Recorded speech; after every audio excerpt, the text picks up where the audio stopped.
नमस्कार दर्शकों, आप देख रहे हैं न्यूज़ टुडे, जिसमें हर खबर है ज़रूरी और हर विश्लेषण है खास। बात करते हैं मुख्य सुर्खियों की। भारत द्वारा सिंधु जल संधि पर रोक लगाए जाने के बाद पाकिस्तान ने शिमला समझौते को स्थगित करने की घोषणा की। सुप्रीम कोर्ट ने केंद्र सरकार को निर्विरोध निर्वाचित उम्मीदवार के मामले में भी न्यूनतम मत प्रतिशत प्राप्त करना अनिवार्य करने पर विचार करने का सुझाव दिया। भारतीय नेतृत्व वाली जलवायु पहल माटी कार्बन ने $50 मिलियन की एक्सप्राइज कार्बन रिमूवल प्रतियोगिता जीती। संयुक्त राष्ट्र की विश्व सामाजिक रिपोर्ट 2025 असुरक्षा, असमानता और अविश्वास के कारण उत्पन्न वैश्विक सामाजिक संकट की चेतावनी देती है। वैश्विक कृषि भूमि का लगभग 242 मिलियन हेक्टेयर यानी 16% हिस्सा विषाक्त धातु प्रदूषण से प्रभावित है। चलिए खबरों की चर्चा विस्तार से करते हैं और नजर डालते हैं आज की पहली मुख्य खबर पर। भारत द्वारा सिंधु जल संधि पर रोक लगाए जाने के बाद पाकिस्तान ने शिमला समझौते को स्थगित करने की घोषणा की। भारत पाकिस्तान के बीच 1971 के युद्ध के बाद शांति उपाय के रूप में इस समझौते पर 1972 में हस्ताक्षर किए गए थे। 1971 के युद्ध के परिणाम स्वरूप पूर्वी पाकिस्तान की जगह बांग्लादेश नामक नए राष्ट्र का निर्माण हुआ। चलिए अब शिमला समझौते के मुख्य बिंदुओं पर एक नजर डालते हैं। पहला है विवादों का द्विपक्षीय समाधान। दोनों देशों ने यह सहमति व्यक्त की थी कि वे सभी लंबित मुद्दों का समाधान द्विपक्षीय वार्ता के माध्यम से करेंगे, जिसमें किसी तीसरे पक्ष का हस्तक्षेप नहीं होगा। दोनों पक्ष संयुक्त राष्ट्र चार्टर के अनुसार एक दूसरे की संप्रभुता और क्षेत्रीय अखंडता का सम्मान करने पर भी सहमत हुए थे। दूसरा है लाइन ऑफ कंट्रोल यानी LOC। युद्ध के बाद 17 दिसंबर 1971 को जम्मू और कश्मीर में जो संघर्ष विराम रेखा थी, उसे लाइन ऑफ कंट्रोल मान लिया गया। और तीसरा संबंधों का सामान्य बनाना, संचार को पुनः शुरू करने, सीमा चौकियों की बहाली, यात्रा सुविधाओं, व्यापार और आर्थिक सहयोग को बढ़ावा देने तथा विज्ञान एवं संस्कृति के आदान प्रदान के लिए कदम उठाने पर सहमति बनी। अब समझौते के महत्वपूर्ण परिणाम क्या रहे? सबसे बड़ा परिणाम था बांग्लादेश को मान्यता देना। पाकिस्तान ने बांग्लादेश को राजनयिक मान्यता दे दी तथा भारत द्वारा पकड़े गए लगभग 93,000 पाकिस्तानी युद्धबंदियों को रिहा कर दिया गया। दूसरा, भारत ने युद्ध के दौरान अधिकृत की गई 13,000 वर्ग किलोमीटर से अधिक भूमि वापस कर दी। हालांकि लगभग 883 वर्ग किलोमीटर ऊंची चोरबत घाटी के कुछ सामरिक क्षेत्रों को वापस नहीं किया गया, जो लद्दाख में श्योक नदी घाटी का हिस्सा है। सुप्रीम कोर्ट ने केंद्र सरकार को निर्विरोध निर्वाचित उम्मीदवार के मामले में भी न्यूनतम मत प्रतिशत प्राप्त करना अनिवार्य करने पर विचार करने का सुझाव दिया।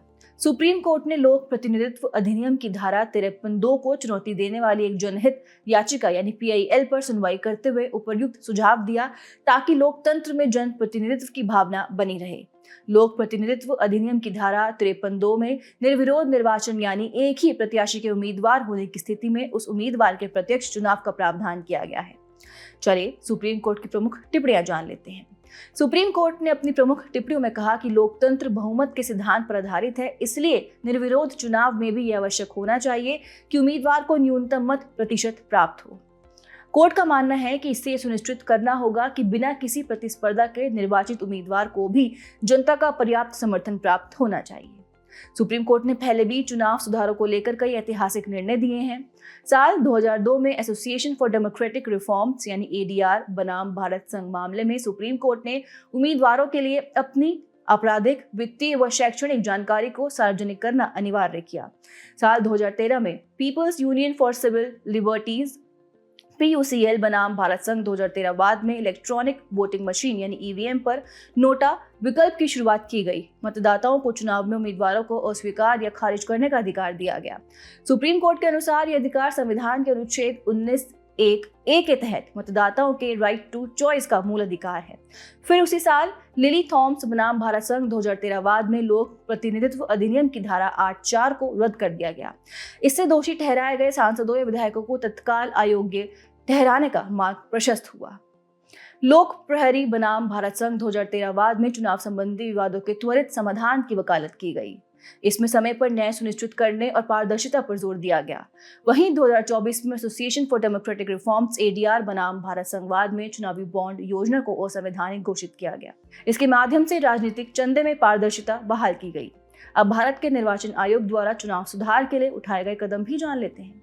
पहला है systematic voters education and electoral participation यानी स्वीप SVEP। इसे भारत की चुनावी प्रक्रिया में मतदाताओं की भागीदारी बढ़ाने के लिए ECI द्वारा 2009 में लॉन्च किया गया था। दूसरा, आम चुनाव 2024 में पात्र मतदाताओं के लिए घर से मतदान की सुविधा। 85 वर्ष से अधिक उम्र के वरिष्ठ नागरिकों और 40% से अधिक दिव्यांगता वाले दिव्यांगजनों को घर से मतदान करने की सुविधा दी गई। और आखिरी है, 2025 में डुप्लीकेट मतदाता पहचान पत्रों को निरस्त किया गया। ये कार्य वर्तमान में भारतीय विशिष्ट पहचान प्राधिकरण यानी UIDAI के सहयोग से किया जा रहा है। भारतीय नेतृत्व वाली जलवायु पहल माटी कार्बन ने $50 मिलियन की एक्स प्राइस कार्बन रिमूवल प्रतियोगिता जीती। माटी कार्बन द्वारा एनहेंस्ड रॉक वेदरिंग मॉडल का उपयोग किया गया है। यह लघु जोत वाले किसानों के लिए फसल की पैदावार को बढ़ाते हुए कार्बन डाइऑक्साइड यानी CO2 को कैप्चर करता है। यह पर्यावरणीय और सामाजिक प्रभाव का एक दुर्लभ तालमेल सुनिश्चित करता है। आपको बता दें कि एक्स प्राइस की शुरुआत 2021 में की गई थी। यह नव प्रवर्तकों को CO2 को कैप्चर करने के लिए स्केलेबल समाधान को साकार करने की चुनौती देता है। सबसे पहले बात करते हैं एनहेंस्ड रॉक वेदरिंग मॉडल के बारे में। एनहेंस्ड रॉक वेदरिंग मॉडल में बेसॉल्ट या ओलिवाइन जैसी अन्य ज्वालामुखी चट्टानों को बारीक पाउडर के रूप में पीसा जाता है और फिर इसका विविध भू क्षेत्रों पर छिड़काव कर दिया जाता है। उदाहरण के लिए खेत, वन और समुद्र तट। साथ ही बेसॉल्ट पाउडर समय के साथ अभिक्रिया करते हुए वायुमंडल से CO2 को कैप्चर करता है तथा उसे अकार्बनिक रूप में तब्दील कर देता है, जो झीलों, नदियों और महासागरों में बह जाता है। बेसॉल्ट में कैल्शियम, मैग्नीशियम और लोह की उच्च मात्रा होती है।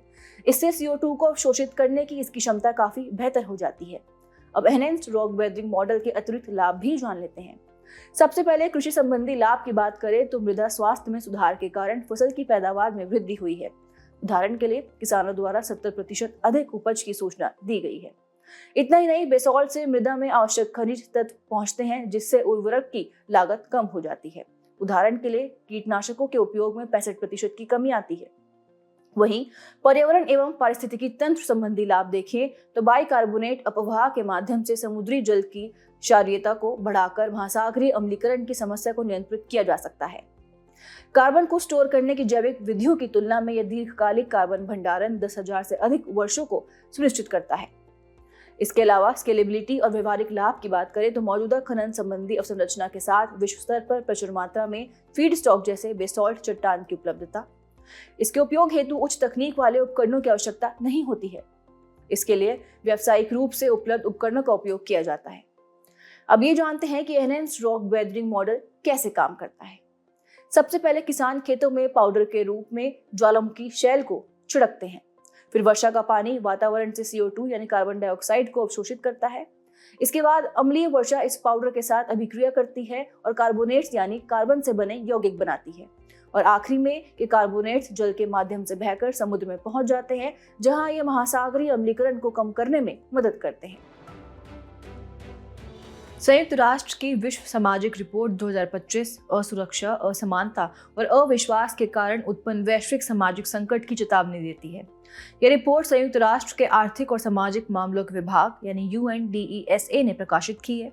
यह UNDESA का एक फ्लैगशिप प्रकाशन है। यह रिपोर्ट सामाजिक विकास से जुड़ी समस्याओं को उजागर करती है। इस रिपोर्ट में 3 सिद्धांतों यथा, समानता, सभी के लिए आर्थिक सुरक्षा और सामूहिकता के आधार पर एक नई सहमत नीति बनाने का आह्वान किया गया है। रिपोर्ट के प्रमुख मुद्दों पर प्रकाश डाला गया है, जैसे कि असुरक्षित आजीविका और स्थायी निर्धनता जोखिम बढ़ रहा है। दुनिया में 690 मिलियन लोग अभी भी चरम गरीबी में हैं तथा 2.8 बिलियन लोग इस स्तर के बिल्कुल करीब हैं। इनकी स्थिति इतनी नाजुक है कि छोटा सा आर्थिक आघात इन्हें वापस चरम निर्धनता में धकेल सकता है। इसके अलावा असमानता का दायरा लगातार बढ़ता जा रहा है। 128 देशों में से 52 में गिनी गुणांक द्वारा मापी गई आय असमानता पिछले 30 वर्षों में लगातार बढ़ी है। उदाहरण के लिए चीन और भारत जैसे सघन आबादी वाले देशों तथा अधिकांश उच्च आय वाले देशों में असमानता बढ़ी है। साथ ही विश्वास और सामाजिक एकजुटता में कमी देखी जा रही है। लोगों का सरकारों और संस्थाओं में विश्वास वैश्विक स्तर पर कम हो रहा है। इससे सामाजिक एकजुटता के समक्ष खतरा उत्पन्न हो गया है। उदाहरण के लिए दुनिया भर में 57% लोग अपनी सरकार पर कम विश्वास करते हैं। इन मुद्दों के समाधान हेतु रिपोर्ट में महत्वपूर्ण सिफारिशें भी की गई हैं। नीति निर्माण में सामाजिक दृष्टिकोण अपनाने की बात कही गई है, जैसे कि 1995 के कोपेनहेगन घोषणा पत्र के अनुसार विकास के केंद्र में लोग होने चाहिए। सरकार को गुणवत्तापूर्ण सेवाओं यानी कि शिक्षा, स्वास्थ्य सेवा, आवास आदि और सार्वभौमिक व पर्याप्त सामाजिक सुरक्षा के माध्यम से लोगों में निवेश करने पर ध्यान देना चाहिए। साथ ही समानता सुनिश्चित करने के लिए संस्थाओं को भरोसेमंद, समावेशी और अनुकूलनीय बनाने की आवश्यकता है। अब बात करते हैं सामाजिक विकास पर। कोपेनहेगन घोषणा पत्र 1995 की, जिसे सामाजिक विकास के लिए विश्व शिखर सम्मेलन में अपनाया गया था। इस घोषणा पत्र का मुख्य उद्देश्य था विकास के केंद्र में लोगों को रखना। इसके तहत कई प्रमुख प्रतिबद्धताओं पर जोर दिया गया। सबसे पहले गरीबी उन्मूलन को नैतिक और सामाजिक दायित्व के रूप में स्वीकार किया गया ताकि गरीबी को जड़ से खत्म किया जा सके। दूसरी प्रतिबद्धता थी पूर्ण रोजगार को बढ़ावा देना, जिसमें पूर्ण और उत्पादक रोजगार को एक प्रमुख लक्ष्य बनाया गया। इसके अलावा सामाजिक एकीकरण पर भी ध्यान दिया गया ताकि समाज के सभी वर्गों के लिए सामाजिक समावेशन और एकीकरण को बढ़ावा मिले। बात करते हैं अंतिम मुख्य खबर की। वैश्विक कृषि भूमि का लगभग 242 मिलियन हेक्टेयर यानी 16% हिस्सा विषाक्त धातु प्रदूषण से प्रभावित है। ये जानकारी एक अध्ययन से सामने आई है। इसमें पाया गया है कि विषाक्त धातुओं से होने वाले मृदा प्रदूषण का खाद्य उत्पादन और खाद्य सुरक्षा पर काफी प्रभाव पड़ता है। साथ ही इससे सबसे अधिक प्रभावित क्षेत्रों में दक्षिणी चीन, उत्तरी और मध्य भारत तथा मध्य पूर्व शामिल है। अब ये समझते हैं कि मृदा में ये धातु प्रदूषण क्या है। भारी धातुओं और उपधातुओं सहित विषाक्त धातुएं गैर निम्नीकृत होती हैं, इसीलिए ये मृदा में निक्षेपित होकर दशकों तक बनी रहती हैं। इसमें शामिल भारी धातुओं में arsenic AS, cadmium CD, chromium CR, पारा HG, सीसा PB, तांबा CU, जस्ता ZN, निकल Ni आदि हैं। आपको बता दें कि कैडमियम सर्वाधिक प्रसार वाला प्रदूषक है, जो विश्व भर की 9% मृदा में सुरक्षित स्तर से अधिक मात्रा में मौजूद है। लेकिन सवाल यह है कि विषाक्त धातुएं मृदा में कैसे पहुंचती हैं। इसके दो मुख्य स्रोत हैं। पहला है प्राकृतिक स्रोत कि ज्वालामुखी उद्गार या प्रस्फुटन और वायु अपर्दन के साथ साथ आधार शैल एवं वायुमंडलीय परिवहन के माध्यम से मृदा में पहुंचते हैं। आधार शैल मृदा निर्माण हेतु मूल सामग्री होती है। दूसरा है मानव जनित स्रोत। इसमें कृषि कार्य जैसे सिंचाई और फास्फोरस उर्वरकों का उपयोग, घरेलू उत्पाद जैसे पेंट और बैटरी तथा औद्योगिक गतिविधियां जैसे खनन और धातु प्रगलन शामिल हैं। अब बात करते हैं मृदा प्रदूषण के परिणामों की। पहला परिणाम है पारिस्थितिकी तंत्र में व्यवधान। प्राकृतिक और कृषि पारिस्थितिकी तंत्र की प्राथमिक उत्पादकता को प्रभावित करता है। साथ ही इससे मृदा पारिस्थितिकी तंत्र सेवाओं में समग्र गिरावट भी होती है। मानव स्वास्थ्य पर इसका प्रभाव और भी गंभीर है। मृदा प्रदूषण के कारण प्रत्येक वर्ष विश्व भर में 5 लाख से अधिक लोगों की असामयिक मृत्यु होती है। इसके अलावा जैव संचयन या बायो एक्यूमुलेशन को देखें तो इससे सजीवों में विषाक्त तत्वों का जैव संचय हो सकता है, जो खाद्य पदार्थ के माध्यम से मानव तक भी पहुंच सकते हैं। और आखिरी है पोषक तत्व में असंतुलन। ये मृदा की जैव विविधता और पोषक तत्वों की हानि के कारण होता है। मृदा पारिस्थितिकी तंत्र कई तरह की सेवाएं प्रदान करता है, जिनमें विनियामक और सहायक सेवाएं, प्रोविजनिंग सर्विसेज, सांस्कृतिक और सामुदायिक सेवाएं शामिल हैं। सबसे पहले बात करते हैं विनियामक और सहायक सेवाओं की।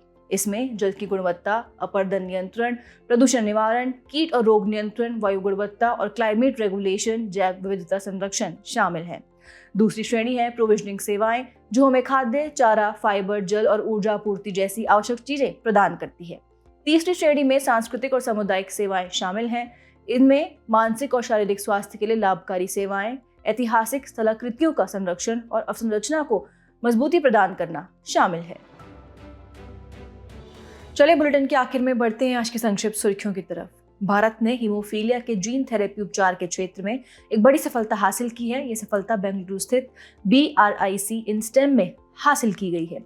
इंस्टेम यानी Institute for Stem Cell Science and Regenerative Medicine Bengaluru में स्थित एक अत्याधुनिक अनुसंधान संस्थान है। अंतर्राष्ट्रीय श्रम संगठन यानी ILO की एक नई रिपोर्ट के अनुसार कार्यस्थल पर एल्गोरिथमिक प्रबंधन के बढ़ते उपयोग से कार्यदशाओं में गिरावट आ रही है। एल्गोरिथमिक प्रबंधन का आशय है कार्यों के आवंटन, निगरानी और मूल्यांकन की प्रक्रिया को बड़े पैमाने पर डेटा संग्रहण, निगरानी, रियल टाइम निर्णय और मैट्रिक्स आधारित मूल्यांकन के माध्यम से संचालित करना। भारत ने वित्तीय वर्ष 2024-25 में अंतर्देशीय जलमार्गों के जरिए रिकॉर्ड 145.5 मिलियन टन कार्गो परिवहन की उपलब्धि हासिल की। यह वित्तीय वर्ष 2013-14 के 18.1 मिलियन टन की तुलना में भारी वृद्धि है। विश्व टीकाकरण सप्ताह के अवसर पर केंद्रीय स्वास्थ्य और परिवार कल्याण मंत्रालय ने राष्ट्रीय शून्य खसरा रूबेला उन्मूलन अभियान यानी national zero measles rubella elimination campaign की शुरुआत की। भारत सरकार ने भूमिगत कोयला खनन को प्रोत्साहित करने के लिए एक व्यापक प्रोत्साहन पैकेज की घोषणा की। इन प्रोत्साहनों का उद्देश्य इस क्षेत्र में निवेश को बढ़ावा देना और खनन कार्य को लाभकारी बनने में लगने वाले लंबे समय से जुड़ी समस्याओं का समाधान करना है। भारत सरकार ने घोषणा की है कि पाकिस्तान के नागरिक अब सार्क वीजा छूट योजना यानी SVES के अंतर्गत भारत की यात्रा नहीं कर सकेंगे। ये योजना 1992 में शुरू की गई थी। 1988 में इस्लामाबाद में आयोजित चौथे सार्क शिखर सम्मेलन में इस वीजा की शुरुआत के बारे में निर्णय लिया गया था। केंद्रीय युवा कार्यक्रम और खेल तथा श्रम एवं रोजगार मंत्री ने नई दिल्ली के इंदिरा गांधी स्टेडियम में डिजिलॉकर के माध्यम से खेल प्रमाण पत्र जारी करने का शुभारंभ किया। केंद्रीय चिड़ियाघर प्राधिकरण यानी CZA की एक रिपोर्ट के अनुसार वर्तमान में भारत के किसी भी चिड़ियाघर में कस्तूरी मृग के संरक्षण के लिए कोई प्रजनन कार्यक्रम शुरू नहीं किया गया है। CCS ने पहलगाम आतंकवादी घटना पर पाकिस्तान के खिलाफ कदम उठाया। इसकी अध्यक्षता प्रधानमंत्री द्वारा की जाती है। इसमें वित्त, रक्षा, गृह और विदेश मंत्री शामिल होते हैं। जरूरत पड़ने पर रक्षा प्रमुखों और वरिष्ठ नौकरशाहों को भी बैठक में बुलाया जा सकता है। सरकार ने आर्टिफिशियल इंटेलिजेंस में महिलाओं को सशक्त बनाने के लिए एक नई पहल AI किरण की शुरुआत की।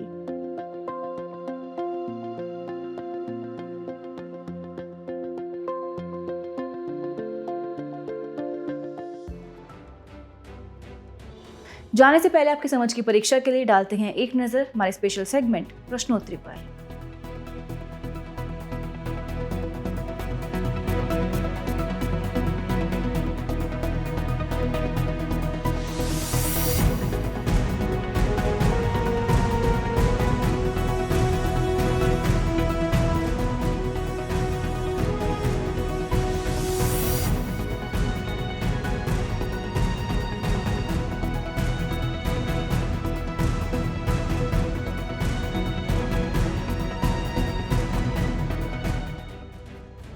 हमसे जुड़ने के लिए आपका धन्यवाद। उम्मीद है न्यूज़ टुडे का यह बुलेटिन आपको पसंद आया होगा। न्यूज़ टुडे की PDF को डाउनलोड करने के लिए और आज की क्विज के उत्तर के लिए डिस्क्रिप्शन में दिए गए लिंक्स पर क्लिक कीजिए।